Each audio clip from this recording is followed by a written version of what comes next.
অধিবেশন শুরু। মব দিয়ে জুতার মালা কিন্তু ফেরত আসবে, এমনটাই মন্তব্য করেছেন সাকি। ট্রাম্পের হুমকির পর তেহরানে একাধিক বিস্ফোরণ। গাজায় একদিনে প্রাণ গেল ৭২ জনের, মোট নিহত ছাড়ালো ৫৬,৩০০ জন। এতক্ষণ শুনছিলেন সংবাদ শিরোনাম, এবারে বিস্তারিত। সংখ্যানুপাতিক পদ্ধতিতে জাতীয় নির্বাচন আয়োজন সহ ৩ দফা দাবিতে মহাসমাবেশের আয়োজন করছে ইসলামী আন্দোলন বাংলাদেশ।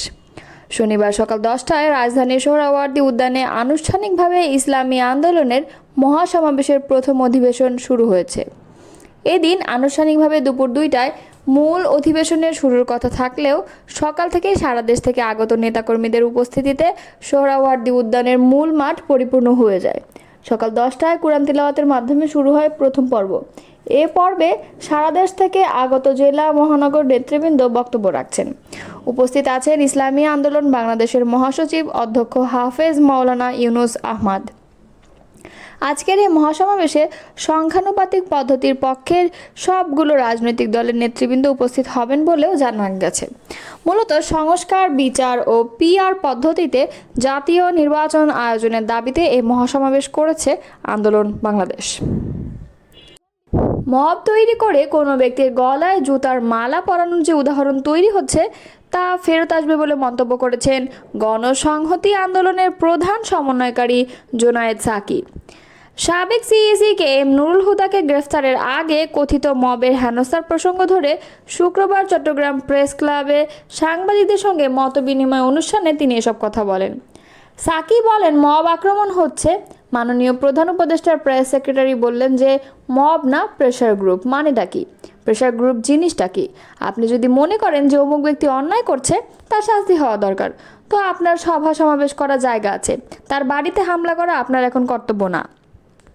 তিনি বলেন, তাহলে সরকার কি নিজে এটা উস্কে দিচ্ছে যে অমুককে আমার ধরতে হবে, ধরার আগে একটা নাটক করতে হবে? এ কি আশ্চর্য ব্যাপার! শেখ হাসিনা যেমন করতো তেমনি কাউকে গ্রেপ্তার করার আগে নানান ছক তৈরি করতো। বহুজনের ক্ষেত্রে ওইটা বলা যাবে আগে তাকে একটু খলনায়ক ধরনের বানিয়ে নিয়েছে। সামাজিক মাধ্যমে ২-৩ দিন ধরে তাকে বেশ কয়েকটা চলেছে, এরপর যে তাকে গ্রেপ্তার অ্যারেস্ট করেছে। তাহলে তো একই পদ্ধতি প্রয়োগ করছেন। তিনি আরও বলেন, ৩টা নির্বাচন কমিশনার কে জবাবদিহির আওতায় আনার জন্য বহু আগে থেকে রাজনৈতিক দলগুলো বলেছে। আমরা বলেছি, সকলেই বলেছে, জবাবদিহির আওতায় আনেন, আপনারা সেই অনুযায়ী পদক্ষেপ নেন। তারপর যদি বিচারক জায়গায় নিতে হয় তাহলে বিচারিক প্রক্রিয়ার মধ্যে ঢুকেন। আপনি কোনো ব্যক্তির গলায় জুতার মালা পরাবেন, এটি ব্যক্তির যে মানবিক অস্তিত্ব তাকে আপনি অপমান করছেন। এটাকে বলে বিমান বিকিরণ। একজন সর্বোচ্চ অপরাধীকেও তা করা হয় না, কিন্তু কোনো অপরাধীকে ফাঁসি দিলেও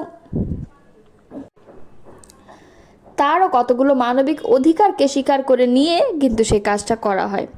গণসংহতি আন্দোলনের নেতা সাকি বলেন, আপনি এটাও করতে পারেন না। এই যে উদাহরণ তৈরি হচ্ছে, উদাহরণ কিন্তু ফেরত আসবে। এই উদাহরণগুলো কোনো কারণেই গণতান্ত্রিক ব্যবস্থায় গ্রহণযোগ্য হতে পারে না। এছাড়া চট্টগ্রাম বন্দরের এনসিটি ব্যবস্থাপনায় বিদেশি অপারেটর নিয়োগ নিয়ে আলোচনা প্রসঙ্গে জোনায়েদ সাকি বলেন, চট্টগ্রাম বন্দরের উপর সার্বভৌম কর্তৃত্ব আমাদের জনগণের, সরকারের থাকা দরকার।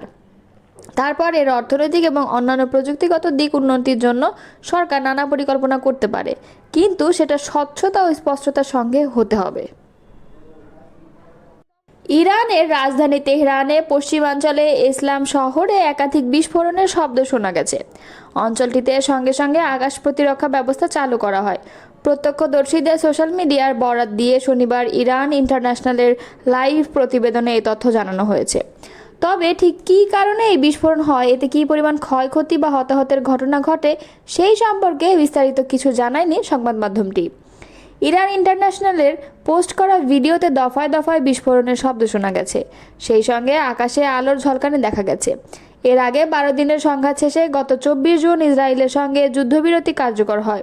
যুদ্ধবিরতির পরেও উভয় দেশই একে অপরের বিরুদ্ধে যুদ্ধবিরতি লঙ্ঘনের অভিযোগ এনেছে। সেই সঙ্গে ইরান দাবি করেছে যুদ্ধবিরতি হলেও ইসরায়েল যে কোনো সময় হামলা চালাতে পারে। এদিকে ইরানে আবারও বোমা হামলার হুমকি দিয়েছেন মার্কিন প্রেসিডেন্ট ডোনাল্ড ট্রাম্প। তিনি বলেছেন, ইরান পারমাণবিক অস্ত্র তৈরির উপযোগী মাত্রায় ইউরেনিয়াম সমৃদ্ধ করতে সক্ষম হলে দেশটিতে আবারও বোমা হামলা করা হবে। শুক্রবার হোয়াইট হাউসে এক সংবাদ সম্মেলনে তিনি কথা বলেছেন। এর আগে ন্যাটো সম্মেলনে এক সাংবাদিক ট্রাম্পকে প্রশ্ন করেছিলেন, তেহরান যদি আবার পারমাণবিক কার্যক্রম শুরু করে যুক্তরাষ্ট্র কি আবার বোমা বর্ষণ করবে? যুক্তরাষ্ট্র কি আবারও বোমা বর্ষণ করবে? ট্রাম্প সরাসরি জবাবে বলেছিলেন, অবশ্যই। এই মুহূর্তে ইরান কিছুই সমৃদ্ধ করতে চায় না, তারা কেবল ঘুরে দাঁড়াতে চাইছে। যদি মার্কিন প্রেসিডেন্ট ডোনাল্ড ট্রাম্প পরমাণু চুক্তি চান, তাহলে তার ইসলামী বিপ্লবীর নেতা আয়াতুল্লাহ আল খামেনিকে নিয়ে অসম্মানজনক এবং অগ্রহণযোগ্য কথা বলা থেকে দূরে থাকা উচিত। সামাজিক যোগাযোগ মাধ্যম এক্সে এক পোস্টে এমনটাই লিখেছেন ইরানের পররাষ্ট্রমন্ত্রী আব্বাস আরাগচি। খবর বার্তা সংস্থা মেহেরের এক্সে আরাগচি বলেছেন, ইরানিদের দৃঢ়তা ও জটিলতা বিশ্বের কাছে সুপরিচিত, যা কঠোর পরিশ্রম এবং ধৈর্যের ফসল। কিন্তু একটি জাতি হিসেবে আমাদের মূল ধারণা খুবই সহজ এবং সরল। আমরা আমাদের মূল্য জানি, আমাদের স্বাধীনতাকে মূল্য দেই এবং অন্য কাউকে আমাদের ভাগ্য নির্ধারণ করতে দিই না।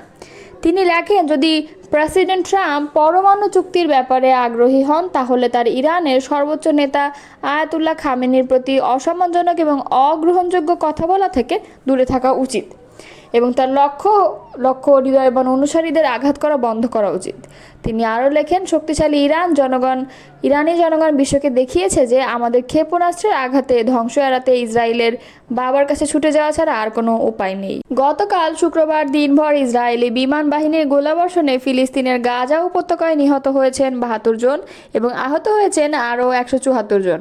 এদিন সন্ধ্যার পর এক বিবৃতিতে এই তথ্য জানিয়েছে গাজার স্বাস্থ্য মন্ত্রণালয়। ২০২৩ সালের অক্টোবর থেকে গাজায় অভিযান শুরু করে আইডিএফ। মন্ত্রণালয়ের তথ্য অনুযায়ী সোমবারের পর ইসরায়েলি বাহিনীর অভিযানে গাজায় মোট নিহতের সংখ্যা পৌঁছেছে ৫৬,৩৩১ জনে।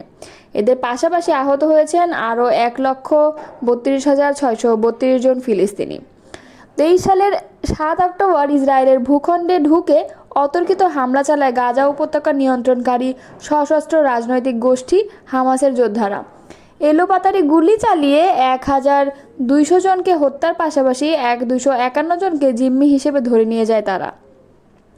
হামাসের হামলার জবাব দিতে এবং জিম্মিদের মুক্ত করতে ওই দিন থেকেই গাজায় অভিযান শুরু করে ইসরায়েলি বাহিনী। ১৫ মাসেরও বেশি সময় ধরে টানা অভিযান চালানোর পর যুক্তরাষ্ট্র থেকে মধ্যস্থতাকারী এবং অন্যান্য দেশগুলোর চাপে বাধ্য হয়ে গত ১৯ জানুয়ারি গাজায় যুদ্ধবিরতি ঘোষণা করে ইসরায়েল। কিন্তু বিরতি ২ মাস শেষ হওয়ার আগেই গত ১৮ মার্চ থেকে ফের গাজায় অভিযান শুরু করে আইডিএফ। দ্বিতীয় দফার অভিযানে গত ২.৫ মাসে গাজায় নিহত হয়েছেন ৬,০০৮ জন ফিলিস্তিনি এবং আহত হয়েছেন আরও ২০,৫৯১ জন। যে ২৫১ জন জিম্মিকে হামাসের যোদ্ধারা ধরে নিয়ে গিয়েছিল, তাদের মধ্যে অন্তত ৩৫ জন এখনও জীবিত আছেন বলে ধারণা করা হচ্ছে।